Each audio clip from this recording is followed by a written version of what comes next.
Hi hello नमस्कार, मी मीनाक्षी. माझ्या चॅनलमध्ये तुमचं खूप खूप मनापासून स्वागत. आज आपण झटपट टमाट्याची चटणी बनवणार आहे. भाजीलाच काय नव्हतं तर म्हटलं चला टमाट्याची चटणी बनवूया.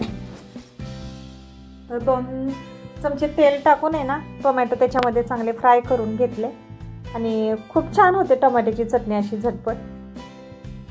चांगले तेलात वाफलून घ्यायचे असे, चिटकले थोडे थोडे खाली असे आणि खूप छान होते भाजी ह्याची.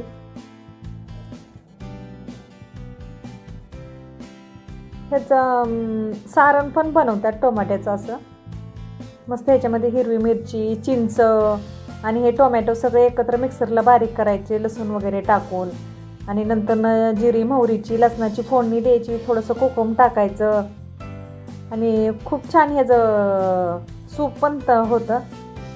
पावसाळ्यात बनवतो आम्ही टोमॅटोचं सूप, छान वाटतं प्यायला, एकदम असं मस्त झणझणीत एकदम.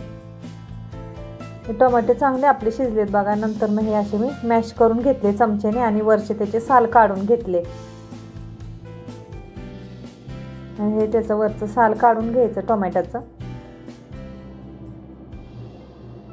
आणि इकडे मी फोडणी दिले जिरी मोहरी लसूण आणि कांदा आहे ना टोमॅटोमध्ये कच्चाच टाकायचा असा फोडणी दिल्याच्या नंतर ना. पण म्हटलं नको दुपारी डबा खाणार तर कांद्याचा वास येईल म्हटलं. मग म्हटलं चला तेलात थोडासा फ्राय करून घ्यावा. आणि भाकरीच बनवलेल्या तांदळाच्या, त्याच्याबरोबर खूप छान लागलेली भाजी. थोडंसंच फ्राय करून घ्यायचं, जास्त बी नाही फ्राय करायचा. भाजीला काय नसलं ना असं झटपट करायचं, त्याला वाटण नको काही नको अजिबात. फटाफट होते सकाळचं असं डब्यासाठी. तुम्ही पण करून बघा एकदा, अशी छान वाटते.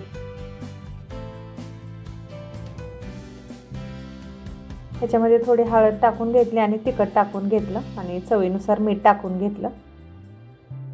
हे मसाल्याचे आहेत ना अशा गुठळ्या होतात, ते आपण मसाला कुटताना तेल आणि खोबरं मिळवतो ना, त्याच्यामुळे त्याच्या गुठळ्या होतात मसाल्याच्या. छान झालेली भाजी. तुम्ही पण करून बघा अशी भाजी आणि माझ्या चॅनलला सपोर्ट करा प्लीज. खूप मेहनत लागते हे सर्व करायला आणि कोथिंबीर पण नव्हते ना, मग मी थोडीच कोथिंबीर टाकले त्याच्यामध्ये.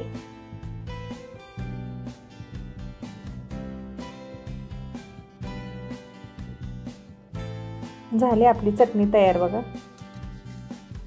कशी वाटली तुम्हाला माझी टोमॅटोची चटणी आवडल्यास माझ्या चॅनलला लाईक करा, शेअर करा, कमेंट करा आणि सबस्क्राईब करा.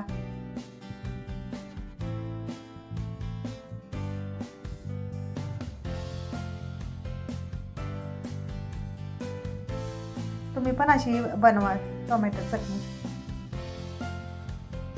आणि जाता जाता आपल्या चॅनलला सबस्क्राईब करा. धन्यवाद.